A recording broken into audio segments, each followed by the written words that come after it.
जीव हमारी जाति है, मानव धर्म हमारा। हिंदू मुस्लिम सिख ईसाई धर्म नहीं कोई न्यारा।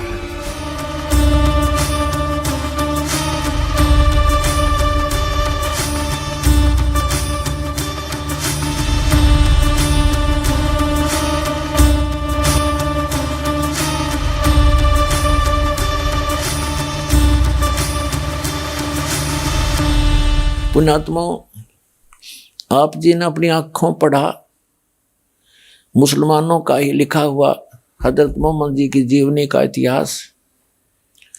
3 बेटे थे, तीनों मृत्यु को प्राप्त हुए। ऐसी भक्ति करते करते ऐसी पुण्यात्मा के साथ ऐसे कहर टूटे और ये अर्ज करते हैं उस अल्लाह से जो कुरान शरीफ का ज्ञान दाता है कि हे अल्लाह सबको बरकत दे, सबके रहमत की झड़ी लगा दे। हजरत मोहम्मद के ऊपर उसने कहर की झड़ी लगा दी और अंत में मृत्यु कैसे हुई? ये भगत की मृत्यु नहीं, ये तो जनसाधारण की मृत्यु ऐसे होती है। अब पुण्यात्माओं, अब इस दास के प्रयत्न को ये ना समझना कि दास किसी की आलोचना करना चाहता है या किसी को हीन करना चाहता है या किसी के नबी पैगंबर देवता की कोई मान हानि करना चाहता है। दास ये चाहता है कि हजरत मोहम्मद 1 नंबर के पुण्यात्मा थे और ये फंस गए इस काल ब्रह्म के। इस काल ब्रह्म ने डरा धमका के इसको जो साधना बताई, 5 वक्त की नमाज, अजान जो परमात्मा को पुकारने का बंग बोलते हैं, 5 वक्त की नमाज और रोजे, ये 3 साधनाएं बताई और इनको डट कर करा करते थे वो। हजरत मोहम्मद जी जैसा ईमान अल्लाह पर कोई नहीं ला सकता। मुसलमान भाई जितना ईमान उन्होंने उस कुरान शरीफ के ज्ञान दाता को कंप्लीट गॉड मान के उन्होंने उसको उसके ऊपर ईमान लाया और उन जैसी भक्ति भी कोई नहीं कर सकता।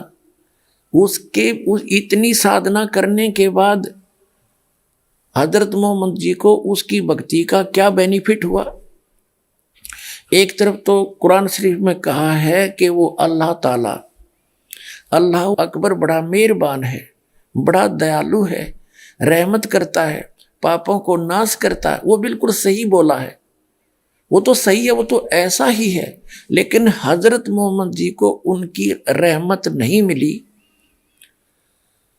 उनका लाभ नहीं मिला। उसका कारण क्या रहा कि उस अल्लाह अकबर की way of worship, method of worship, पूजा का मार्ग, पूजा की विधि नहीं है।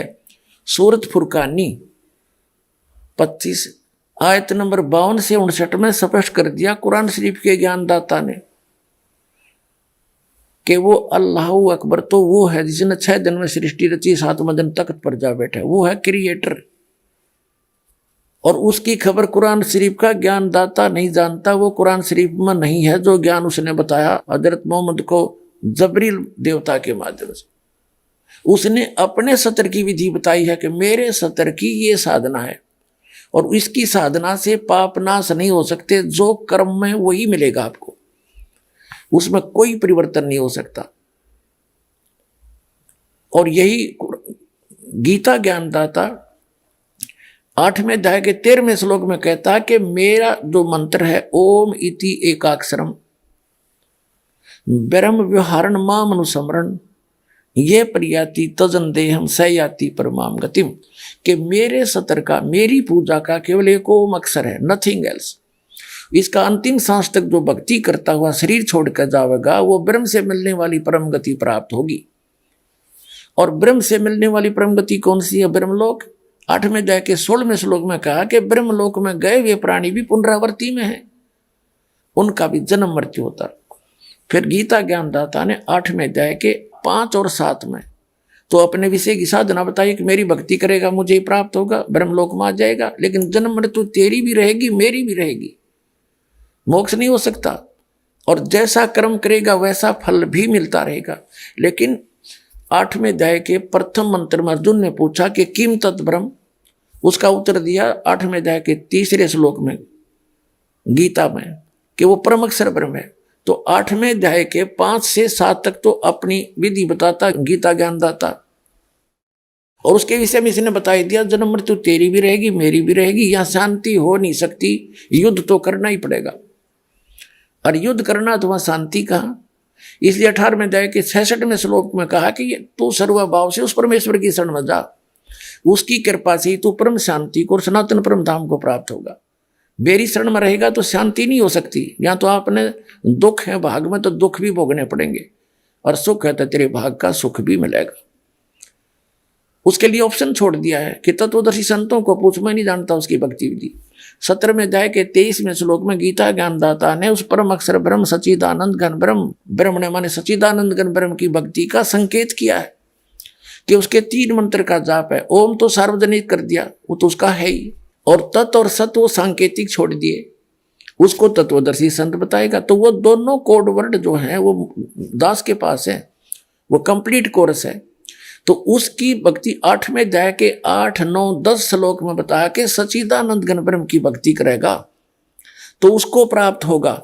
8वें अध्याय के 5 और 7 में कहा कि मेरी भक्ति करेगा तो मुझे प्राप्त होगा। ब्रह्म की साधना करने वाला ब्रह्मलोक में जाएगा। गीता अध्याय नंबर 8 के श्लोक नंबर 16 में स्पष्ट कर दिया है कि ब्रह्मलोक पर्यंत सभी पुनरावृत्ति के अंदर है। तो उसने स्पष्ट कर दिया है कि उस पूर्ण परमात्मा की साधना से मैं परिचित नहीं हूं, और मेरी भक्ति करेगा तो ऐसे ही कष्ट भी होंगे, तेरे भाग में सुख है तो सुख भी होगा, तो ये दोनों मिलते रहेंगे। और परम शांति चाहिए तो तुझे सब पापों का नाश चाहिए तो परम अक्षर ब्रह्म की शरण में चला जा। उसके लिए तत्वदर्शी संत की खोज कर ले। तो वो तत्वदर्शी संत ये दास रामपाल दास सतलोक आश्रम पर वाला जिला है, हिसार हरियाणा में भारत के अंदर है।